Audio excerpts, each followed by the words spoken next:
제가 가끔 이런 질문을 던집니다. 여러분은 예수님을 만나셨습니까? 질문을 드려요. 그러면은 예스 하시는 분이 있는가 하면 제대로 대답을 못 하시는 분들이 계십니다. 근데 대답을 못 하시는 분들이 두 부류로 나눠져요. 첫 번째 부류는 진짜 예수님을 만나보지 못해서 대답 못 하시는 분이 계시는데 이분은 그렇게 크게 문제가 없어요. 만나면 되니까. 근데 다른 한 부류가 조금 특이합니다. 어떤 부류냐면 분명히 과거에 예수님을 만난 경험이 있어요. 성령을 체험한 경험이 있어요. 그런데 대답을 못해요. 왜 못할까요? 그때는 그랬는데 지금 내 모습은 내 스스로 보기에도 부끄러운 거예요. 신앙생활을 제대로 하나, 기도생활을 제대로 하나. 세상 속에서 그저 방황당하고 그냥 세상 사람들과 똑같이 살아가는 내 모습을 보면서 스스로도 죄송한지 그 과거에 성령 체험했던 그 과거에 눈물 뿌려 기도했던 그런 이야기들 그것들을 그저 묵혀두고자 당신은 예수님 만나셨습니까? 라는 질문에 선뜻 대답을 못하는 거예요. 여러분 혹시 오늘 이 자리에 그러신 분 계십니까? 혹시 계시다면 오늘 말씀을 잘 들으십시오. 그리고 먼저 미리 말씀드리자면 예수님 만났다고 대답하셔도 됩니다. 비록 지금 내가 세상에 살고 있을지라도 정말 10년 전, 20년 전, 아니 30년, 40년 전에 그때 기도하다가 크게 눈물 흘린 경험이 있긴 하다면 여러분 지금 대답하셔도 됩니다. 저 예수님 만난 적 있습니다. 할렐루야. 여러분 오늘 말씀의 제목을 같이 한번 읽어보실까요? 말씀의 제목 시작. 두 번째 부르심. 바로 이 이유 때문에 대답하셔도 된다는 거예요. 예수님은요, 우리를 부르실 때, 특별히 우리를 만나주실 때, 한 번 만나주셔서 완전히 사명자로 확 바꿔주셔서 그렇게 교회를 세우는 자로 사용하시지 않는다는 거예요. 제가 이해를 돕기 위해서 두 번째 부르심이라고 표현했지만, 인생에 딱 두 번 주님 만나는 경험이 있다라는 건 아닙니다.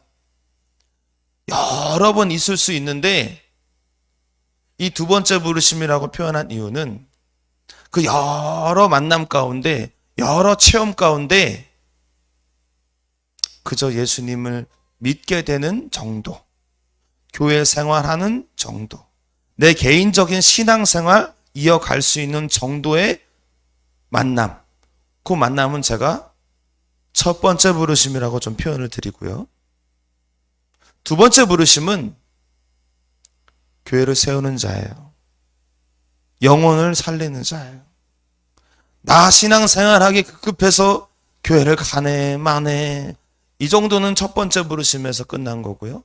두 번째 부르심은 내 신앙생활뿐만 아니라 다른 사람의 신앙생활까지 같이 동참해주고 관여해주고 이끌어주는 오늘 간증에서 그 믿음의 선배님들처럼 그 정도 되신 분들 그분들이 바로 두 번째 부르심을 경험한 자예요. 오해하지 마십시오. 첫 번째 부르심만 있다고 해서 우리가 지옥 가고 그런 건 아닙니다. 천국 갑니다. 그런데 제가 오늘 여러분들에게 좀 도전 드리는 거는 첫 번째 부르심만 있으신 분들일지라도 일단 나 예수님 만난 경험 있습니다. 대답하셔도 된다는 거. 그 다음에 또 도전 드리는 것은 이왕 이 땅에서 예수 믿고 죽어서 천국 갈 거, 이 땅에서 하나님 앞에 진하게 쓰임받고 한번 가보자. 할렐루야. 그 사람이 그런 사명자가 될 수 있는 과정이 분명히 있는데 그것이 바로 두 번째 부르심을 경험해야 된다. 여러분, 이 자리에 두 번째 부르심을 경험하지 못하신 분들이 계시다면 오늘 말씀을 통해서 두 번째 부르심을 받으시고 또 사명자가 되어서 이제 조금 더 성숙해서 정말 누가 봐도 믿음의 선배님들, 존경받는 믿음의 선배님들 다 되시기를 축복합니다. 할렐루야. 따라합시다. 하나님은 2번 부르신다. 또 높아지면 말씀드려요. 한 번 체험, 2번 체험 끝이 아니에요. 여러 체험이 있는데 내 신앙생활 믿음 잘 자라는 것 정도는 첫 번째 부르심이고요. 10번을 만났어도 첫 번째 부르심이고요. 그 결정적인 한 번의 그 순간이 있다는 거예요. 그 순간에 주를 위해 살겠노라. 가치관이 바뀌는 그 순간이 있다는 거예요. 성경적 가치관으로, 하나님의 세계관으로 완전히 바뀌는 그 순간이 있다는 거예요. 그 체험이 바로 2번째 부르심이다. 여러분, 이 2번째 부르심이 있기를 축복합니다. 쓰임 받기를 축복합니다. 우리 옆에 계신 분들에게 건면하면서 축복하면서 화이팅 해주면서 한번 말씀해 주세요. 하나님께서 당신을 2번째로 부르십니다. 시작.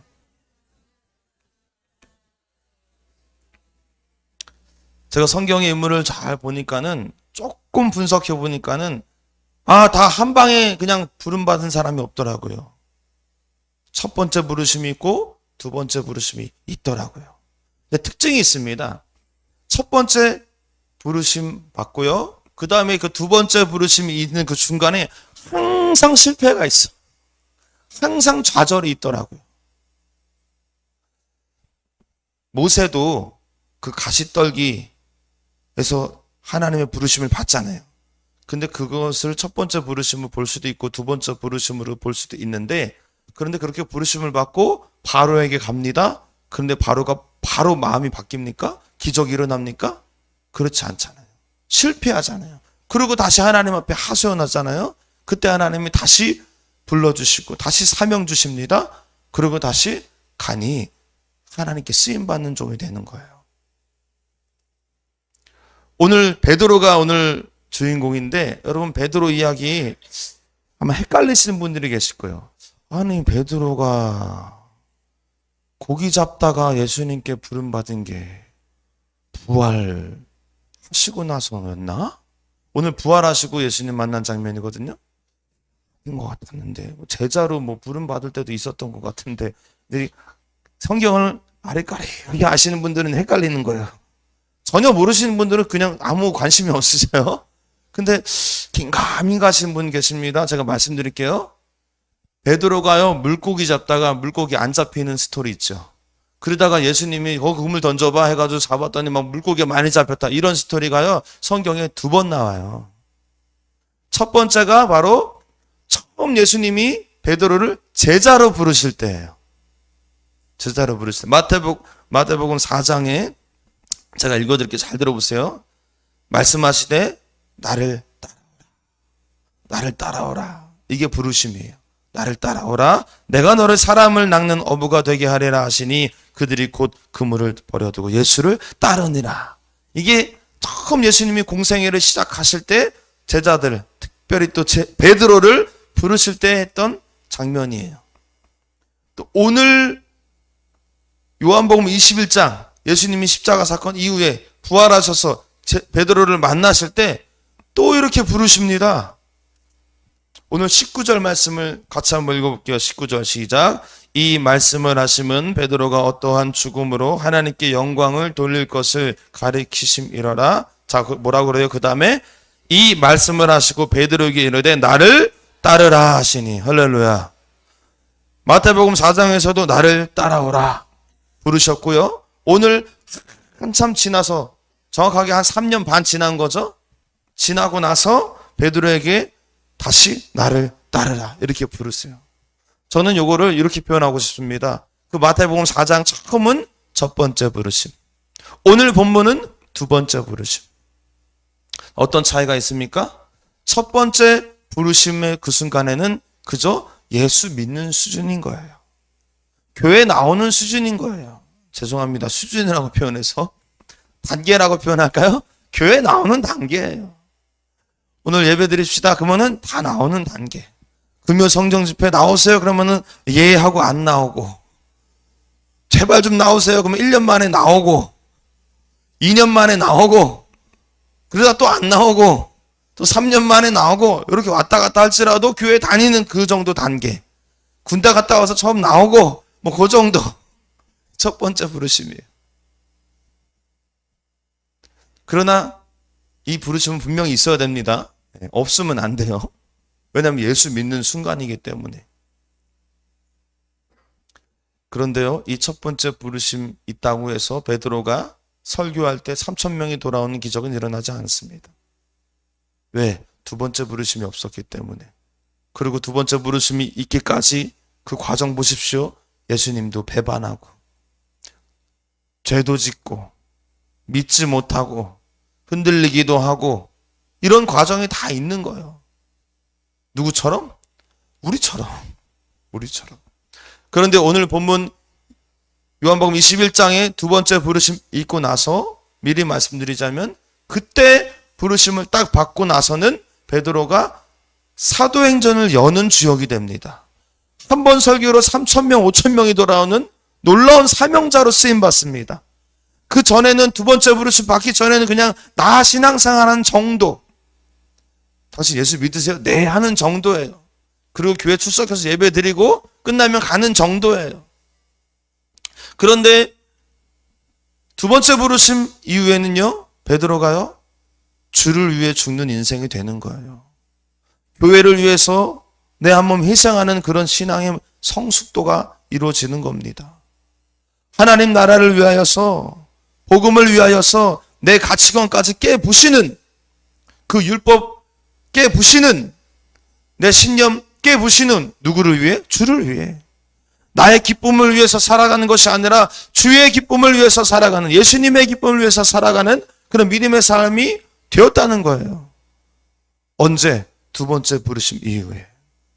여러분, 이왕 예수 믿고 이 땅 살다가 천국 가서 예수님 만날 건데, 이왕 예수 믿는 거 사명자로 쓰임받다 주님 앞에 돌아가시기를 축원합니다. 축복합니다.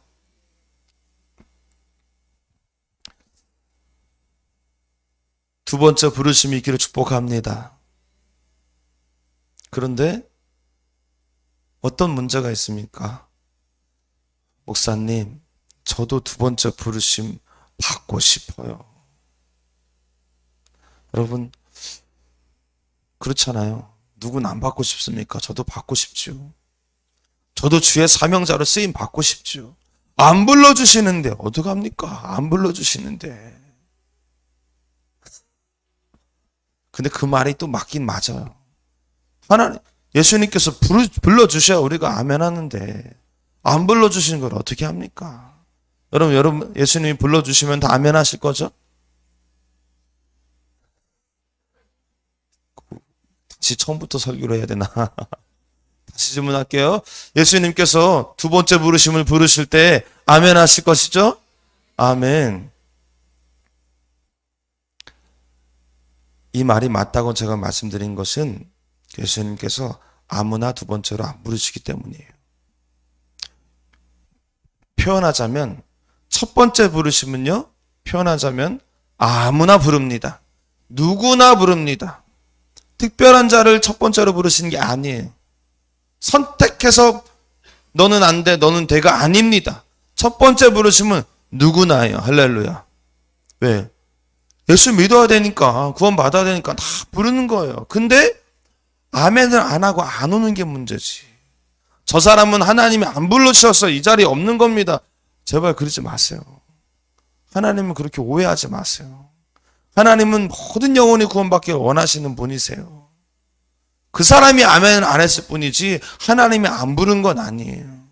하나님은 첫 번째 부르심을 누구나 다 부르시는 줄 믿습니다. 문제는 아멘을 안 한다. 그런데 두 번째 부르심은 조금 다릅니다. 두 번째 부르심도 역시 아멘은 하셔야 돼요. 그래서 두 번째 부르심을 받게 됩니다. 그런데 문제는 뭐냐면 두 번째 부르심은 아무에게나 부르지 않는다는 거예요. 여러분들이 이 자리에 교회에 나왔다고 해서 다 두 번째 부르심을 불러서 사명자로 쓰시는 건 아니라는 거예요.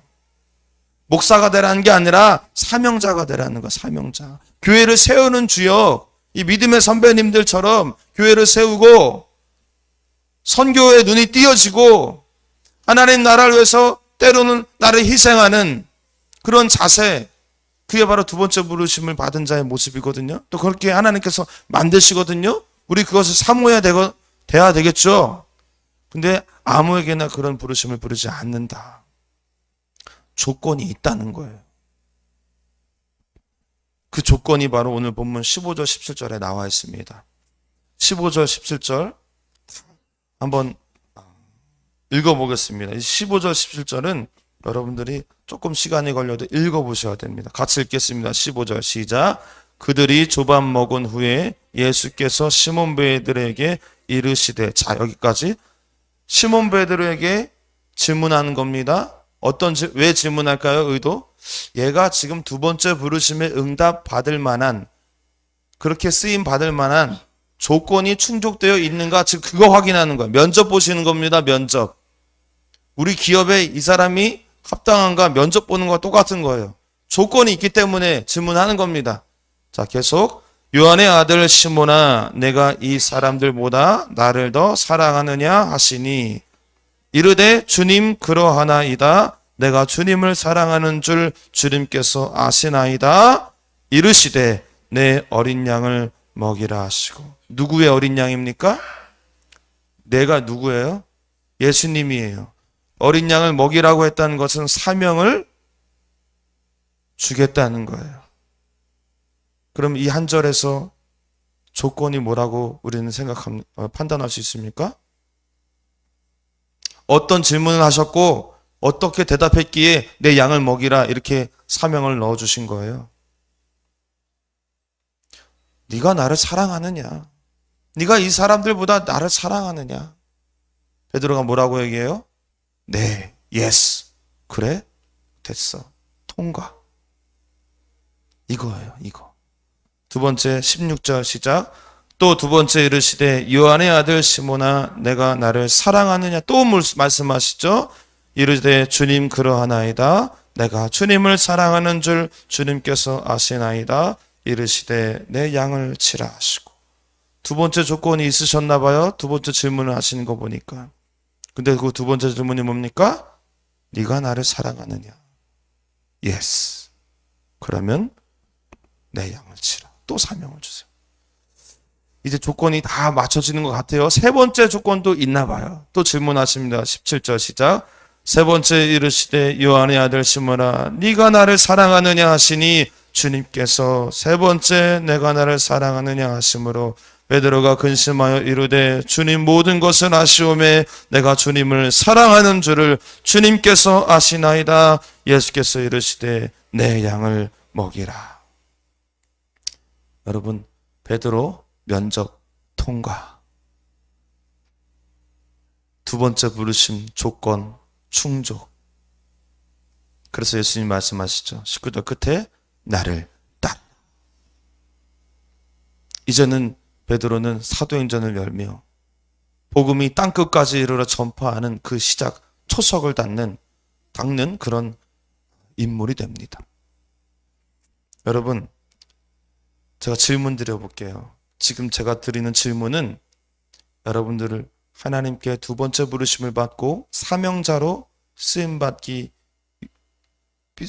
수 있는지 그 조건을 제가 좀 보기 위해서 질문 드리는 겁니다.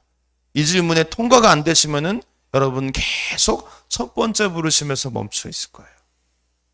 통과가 되시면 여러분은 하나님 나라에 귀하게 쓰임받을 겁니다. 원수의 나라에 들어가서 그 원수의 나라를 깨부시고 그 나라 중심에 하나님 나라를 세워나가는 주역이 될 줄 믿습니다. 질문 드립니다. 여러분 예수님 사랑하십니까? 아멘. 이 세상 그 무엇보다도 예수님 사랑하십니까? 아멘. 좀 더 구체적으로 질문 드려야지. 돈보다도 예수님 사랑하십니까? 지금 두 사람이 대답 못하고 웃기만 했어요.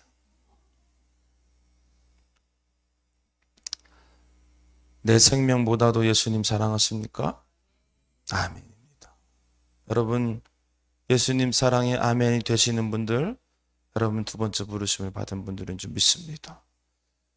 여러분 첫 번째 부르심에 저 성령 체험했는데요. 말씀으로 깨닫는 은혜를 경험했는데요. 네. 첫 번째 부르심에 사람에 따라서 그런 체험할 수가 있습니다. 그러나 정말 이 세상 그 무엇보다도 예수 사랑이 안 되시면 여러분들은 두 번째 부르심을 받은 게 아니에요. 여러분, 실은 베드로가 예수님을 이 오늘 장면에서 만날 때 꽤 껄끄러운 순간입니다. 아시지요? 베드로가 예수님하고 헤어졌다가 다시 만났잖아요. 오늘 다시 헤어졌다가 만난 날이거든요. 근데 그 헤어질 때 어떻게 헤어졌습니까? 예수님 체포당하실 때 베드로 도망쳤지요. 그리고 베드로가 예수님 3번 부인하잖아요. 나 저딴 인간 몰라요. 그리고 그날 밤에 예수님 십자가에 죽으신 거예요. 그리고 3일 만에 부활하셔서 지금 베드로를 탁 만난 거예요. 얼마나 어색합니까? 얼마나 껄끄럽니까? 그때 예수님께서 베드로에게 질문한 게 첫 마디가 이거예요. 너 나 사랑하냐? 여러분, 이것이 너무 감사한 일입니다. 왜냐하면요, 너무너무 감사한 사실 하나는 예수님께서는 우리를 사랑하시기 때문에 이 질문을 하셨다는 거예요. 나는, 이 앞에 생략된 표현이 있어요. 나는 너를 사랑하는데 너는 나를 사랑하냐? 이 질문 아니겠습니까? 아, 설마 나는 너를 사랑은 안 해. 너 미워 죽겠어. 너 나한테 사과해야 되잖아. 회개해야 되잖아. 너 나한테 할 말 없냐? 어쩜 나한테 그럴 수가 있냐? 근데 너 나 사랑은 하냐? 이제 이런 대화가 아니죠. 네가 나를 배반했어도, 나를 떠났어도, 네가 교회를 떠나고 믿음을 저버리고 세상에서 살았을지라도 그래도 나는 너를 사랑하는데 너는 나를 사랑하냐? 이 질문입니다. 이게 너무 감사한 거예요. 야, 예수님의 사랑은 끝이 없구나. 무한하구나. 정말 광대하구나. 누구만 예수님 사랑하면 돼요? 나만 예수님 사랑하면 돼요. 이미 예수님은 나를 사랑하세요. 예수님은 나를 야단치면 어떡하지? 전혀 그런 생각하지 마세요. 아, 내가 신앙생활 그때 처음 첫 번째 부르심에서 정말 체험하고 열심히 하려고 했었는데 지금 내가 뭔가, 이게 뭔가. 예수님 만날 면목 없다. 전혀 그렇게 생각하실 필요가 없습니다. 이제 예수님 잘 믿고 이제 신앙생활 열심히 하려고 했었는데 또 흔들려 버리고 또 죄 가운데 범하게 되고 왔다 갔다 하는 거예요. 야, 예수님 면목 없다. 이런 생각 일절 할 필요가 없다. 왜냐하면은 예수님 여전히 우리를 사랑하시기 때문에. 할렐루야. 오늘 이 자리에서 예수님을 사랑하는 그 고백이 있기를 축복합니다. 한 가지만 더 말씀드립니다. 예수님 사랑은요, 어떻게 사랑하는 것이냐? 여자친구 사랑하듯이, 남자친구 사랑하듯이, 내 아내를, 남편을 이건 얘가 조금 안 맞나?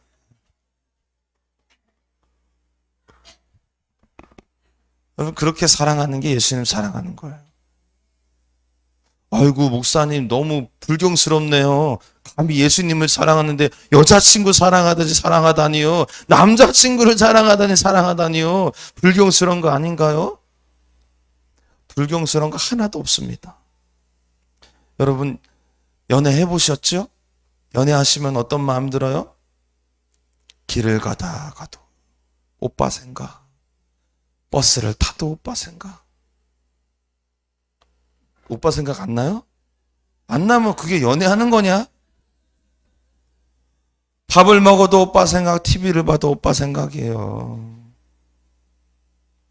물론 우리 권사님들 오빠 생각이 안 날 수도 있어요. 요즘에는 제발 좀 들어오지 마라 뭐 이렇게 생각할 수도 있었는데, 지금 제가 비유를 설명하는 거예요. 예수님 사랑하는 게 뭔지. 그게 오빠를 사랑하는 거잖아요. 예수 사랑에 크게 차이가 없습니다. 아니, 교회 와서만 예수님, 이거는 예수님 사랑이 아니에요. 평상시에 예수님을 사랑하는 게 사랑하는 거예요.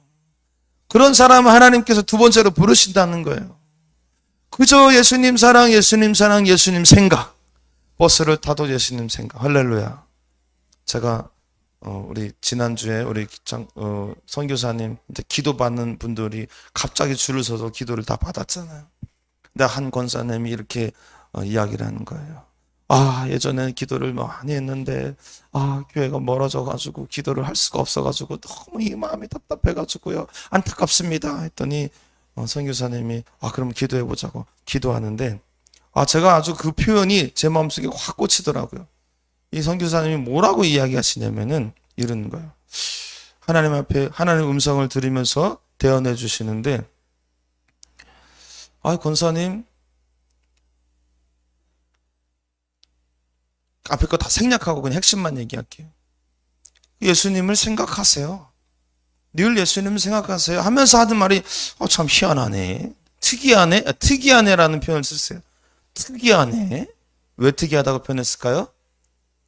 예수님 생각하는 게 기도하는 거라는 그런 마음이 주시니까 인간적인 마음에 그것도 기도인가? 이런 생각을 선교사님일지라도 하시는 거예요. 저는 그 얘기를 들으면서 저는 환호성을 쳤지, 속으로. 그 봐라 내가 누누하게 얘기하지 않았습니까? 평상시에 예수님 생각하라고 내가 그렇게 얘기하지 않았습니까? 지금 고개가 끄덕이는 분들은 그래도 설교 시간에서 설교를 잘 들으는 분이에요. 무슨 말이에요? 하시는 분들은 회개하라. 여러분, 예수님 생각하는 것이 그렇게 본질이라고 제가 말씀드렸잖아요. 교회 와서 철회하는 것보다 더 중요할 수도 있어요, 실은요. 왜? 그게 본질이에요. 그게 연애하는 거예요. 그게 사랑하는 거예요. 여러분, 예수님 사랑하시기 바랍니다. 열심히 바쁘게 살다가 다 제쳐놓고 살다가 주일 나와서 예수님, 이거는 연애가 아니에요. 이건 사랑이 아니에요. 진짜 예수님 사랑은 설거지해도 밥을 먹다가도 아파도 예수님 생각할 수 있어요. 아무리 바빠도 예수님 생각할 수 있어요. 친구를 만나도 예수님 생각할 수 있어요. 마음속에. 그것이 바로 예수님 사랑이에요. 예수님 사랑하시기 바랍니다. 따라합시다. 예수님 사랑합니다. 이 세상 그 무엇보다도 예수님을 사랑합니다. 아무리 과거에 잘못을 했었어도, 죄를 지었었어도, 교회를 떠났을지라도 예수님은 여전히 우리를 사랑하십니다. 그래서 우리에게 묻고 계시는 거예요. 너는 나를 사랑하느냐? 사랑하는 성도 여러분, 예수님은 아무에게나 그분의 일을 맡기지 않습니다. 예수님을 진하게 사랑하는 자인지를 분명히 확인하시고 그분의 일을 맡깁니다. 다행인 거는 그 조건 중에 키는 없어요. 외모도 없습니다. 학벌도 없습니다. 가정 환경도 없습니다. 딱 한 가지만 보시는데 정말 예수님 사랑하느냐? 일상생활 속에서 예수님을 생각하며 살고 있느냐? 아무리 성격이 덜렁거려도요, 성격이 안 좋아도요, 그래도 예수님 사랑하시면 쓰시더라고요. 실수를 많이 하고 실수투성일지라도요, 예수님 사랑하면 쓰시더라고요. 바라기는 저와 여러분 모두가 예수님을 진하게 진심으로 사랑하셔서 주님의 그 두 번째 부르심을 받고 또 아멘하여서 귀한 사명자로 교회를 세우며 하나님 나라를 세워가는 저와 여러분 다 되시기를 주님의 이름으로 축원합니다.